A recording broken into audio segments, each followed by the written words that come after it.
ಏನು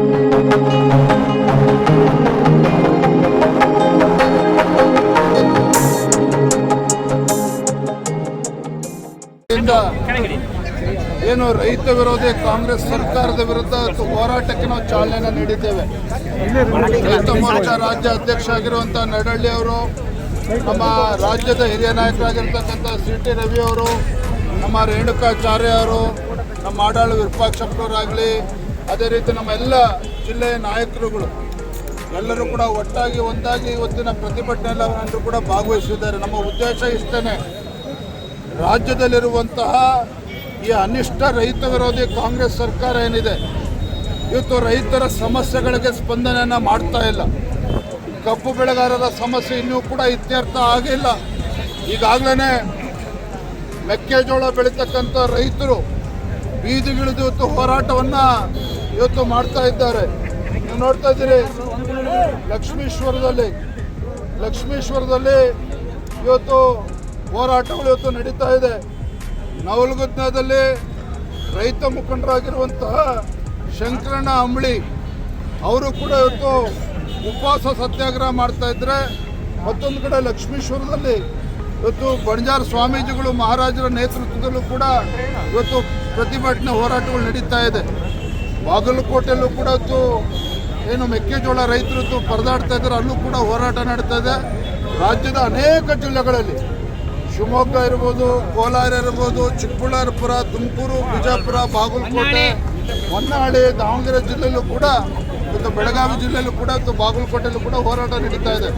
ಇವತ್ತು ಕೇಂದ್ರ ಸರ್ಕಾರ ಬೆಂಬಲ ಬೆಲೆಯನ್ನು ಘೋಷಣೆ ಮಾಡಿದ್ರೂ ಸಹ ಈ ರಾಜ್ಯ ಸರ್ಕಾರ, ರೈತ ವಿರೋಧಿ ರಾಜ್ಯ ಸರ್ಕಾರ ಏನಿದೆ, ಇವರು ಯಾವುದೇ ರೀತಿ ಖರೀದಿ ಕೇಂದ್ರವನ್ನು ಕೂಡ ತೆರೆಯದೇ ಸಂಕಷ್ಟದಲ್ಲಿರುವಂಥ ರೈತರಿಗೆ ಸ್ಪಂದನೆ ಮಾಡದೇ ಇರುವಂಥದ್ದು ಇದು ಅಕ್ಷಮ್ಯ ಅಪರಾಧ ಇವತ್ತು. ನಾನು ಹಾಗಾಗಿ ಮಾನ್ಯ ಮುಖ್ಯಮಂತ್ರಿಗಳು ಇವತ್ತು ಆಗ್ರಹ ಮಾಡ್ತೇನೆ, ನೀವು ತತ್ಕ್ಷಣ ಮೆಕ್ಕೆಜೋಳ ಏನು ರೈತರಿದ್ದಾರೆ ಖರೀದಿ ಕೇಂದ್ರವನ್ನು ಪ್ರಾರಂಭ ಮಾಡಬೇಕು. ತುಂಗಭದ್ರಾ ಜಲಾಶಯದಲ್ಲಿ 32 ಕ್ರಸ್ಟ್ ಗೇಟ್ಗಳನ್ನು ಅಳವಡಿಸ್ತೇನೆ. ಇವತ್ತು ಆ ಭಾಗದ ಕೊಪ್ಪಳ, ವಿಜಯನಗರ, ಬಳ್ಳಾರಿ, ರಾಯಚೂರು ಪಾಪ ಆ ಭಾಗದ ರೈತರು ಇವತ್ತು ಎರಡನೇ ಬೆಳೆ ಬೆಳೆದೆ ಇವತ್ತು ಅನ್ಯಾಯ ಮಾಡುವಂಥ ಕೆಲಸದ ರಾಜ್ಯ ಸರ್ಕಾರವೇ ಮಾಡಿರುವಂಥದ್ದು. ಆ ಭಾಗದ ರೈತರೇನಿದ್ದಾರೆ ಎರಡನೇ ಬೆಳೆ ಬೆಳೆಯೋದಕ್ಕೆ ಸಾಧ್ಯ ಆಗ್ತಾ ಇಲ್ಲ.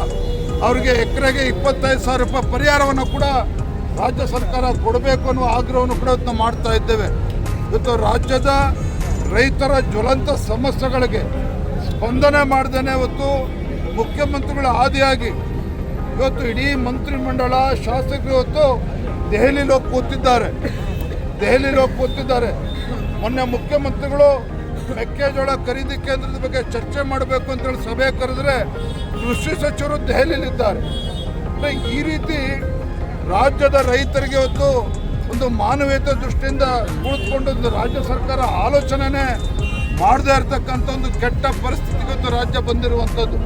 ಹಾಗಾಗಿ ನಾನು ಆಗ್ರಹ ಮಾಡ್ತೇನೆ, ನೀವು ಮುಖ್ಯಮಂತ್ರಿ ಯಾರು ಇರ್ತೀರಿ ಬಿಡ್ತೀರಿ ಅದು ನಮಗೆ ಸಂಬಂಧ ಇಲ್ಲ. ಈ ರೈತರ ಸಮಸ್ಯೆಗೆ ತತ್ಕ್ಷಣ ಪರಿಹಾರವನ್ನು ಕೊಡುವಂಥ ಕೆಲಸ ಇವತ್ತು ರಾಜ್ಯ ಸರ್ಕಾರ ಮಾಡಬೇಕು, ಆಗ್ರಹನ ಮಾಡಿದ್ದೇವೆ. ಈಗಾಗಲೇ ನಡಹಳ್ಳಿ ಅವರು ನಮ್ಮ ರೈತ ಮೋರ್ಚಾದ ಅಧ್ಯಕ್ಷನಿದ್ದಾರೆ. ರಾಜ್ಯದ ಎಲ್ಲ ವಿಧಾನಸಭಾ ಕ್ಷೇತ್ರಗಳಲ್ಲಿ ನವೆಂಬರ್ 27, 28ರಂದು ರಾಜ್ಯದ 224 ವಿಧಾನಸಭಾ ಕ್ಷೇತ್ರಗಳಲ್ಲಿ ಹೋರಾಟ ಮಾಡಬೇಕು ಅಂತೇಳಿ ಈಗಾಗಲೇ ಕರೆಯನ್ನು ನೀಡಿದ್ದಾರೆ. ಅದೇ ರೀತಿ ಡಿಸೆಂಬರ್ 1 ಮತ್ತು 2 ರಾಜ್ಯದ ಎಲ್ಲ ಜಿಲ್ಲಾ ಕೇಂದ್ರಗಳಲ್ಲೂ ಕೂಡ ಭಾರತೀಯ ಜನತಾ ಪಾರ್ಟಿ ರೈತ ಮೋರ್ಚಾದ ಹೋರಾಟವನ್ನು ಮಾಡೋದ್ರ ಮುಖೇನ ಈ ದರಿದ್ರ ರೈತ ವಿರೋಧಿ ಕಾಂಗ್ರೆಸ್ ಸರ್ಕಾರವನ್ನು ಎಚ್ಚರಿಸುವಂಥ ಕೆಲಸ ನಾವು ಮಾಡ್ತಾ ಇದ್ದೇವೆ. ಸರ್, ಇಷ್ಟೆಲ್ಲ ರೈತ ಹೋರಾಟ ಮಾಡ್ತಾ ಇದ್ದೀರಾ, ರೈತರ ಪರ ಹೋರಾಟಗಳನ್ನೆಲ್ಲ ಮಾಡ್ತಾ ಇದ್ದೀರಾ. ಆದರೆ ನಿಮ್ಮನ್ನ ಬದಲಾವಣೆ ಮಾಡ್ಬೇಕಂತ ನಿಮ್ಮದೇ ಪಕ್ಷದ ಕೆಲವೊಂದು ನಾಯಕರು ಜೈಲಿಗೆ ಹೋಗ್ತೀವಿ ಅಂತ ಇದ್ದಾರೆ.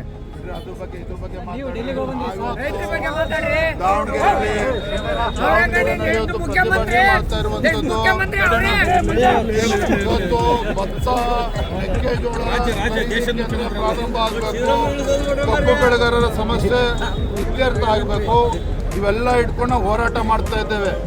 ಆದರೆ ರಾಜ್ಯ ಸರ್ಕಾರ ಮುಖ್ಯಮಂತ್ರಿ ಕುರ್ಚಿ ಕಾಳಗದಲ್ಲಿ ಇವತ್ತು ನಿರತರಾಗಿರುವಂಥದ್ದು, ಅದರ ಪರಿಣಾಮ, ಅದರ ಒಂದು ಪರಿಚಯ ಇವತ್ತು ರೈತರ ಮೇಲೆ ಬಿದ್ದಿರುವಂಥದ್ದು. ಹಾಗಾಗಿ ರೈತರ ಪರವಾಗಿ ಧ್ವನಿ ಎತ್ತಬೇಕಾಗಿರ್ತಕ್ಕಂಥದ್ದು ನಮ್ಮ ಆದ್ಯ ಕರ್ತವ್ಯ, ಅದನ್ನು ನಾವು ಮಾಡ್ತಾ ಇದ್ದಾರೆ. ಸರ್ಕಾರ ರಚನೆ ಮಾಡ್ತಾರೆ ಅನ್ನೋದು ಒಂದು ಚರ್ಚೆ ಆಗ್ತಾರೆ ನಿಮ್ಮ ಜೊತೆ ನೋಡ್ರಿ, ರಾಜ್ಯದ ಮತದಾರರು ಭಾರತೀಯ ಜನತಾ ಪಾರ್ಟಿಯನ್ನು ವಿಪಕ್ಷ ಸ್ಥಾನದಲ್ಲಿ ಕೂರಿಸಿದ್ದಾರೆ. ನಮಗೆ ತೃಪ್ತಿ ಇದೆ. ವಿರೋಧ ಪಕ್ಷವಾಗಿ ಈ ನಾಡಿನ ರೈತರ ಪರವಾಗಿ, ಬಡವರ ಪರವಾಗಿ ಹೋರಾಟ ಮಾಡಬೇಕು ಅಂತೇಳಿ ವಿರೋಧ ಪಕ್ಷದಲ್ಲಿ ಕೂರಿಸಿದ್ದಾರೆ. ಅದನ್ನು ಮಾಡುವಂಥ ನಮ್ಮ ಕರ್ತವ್ಯ, ನಾವು ಮಾಡ್ತೇವೆ.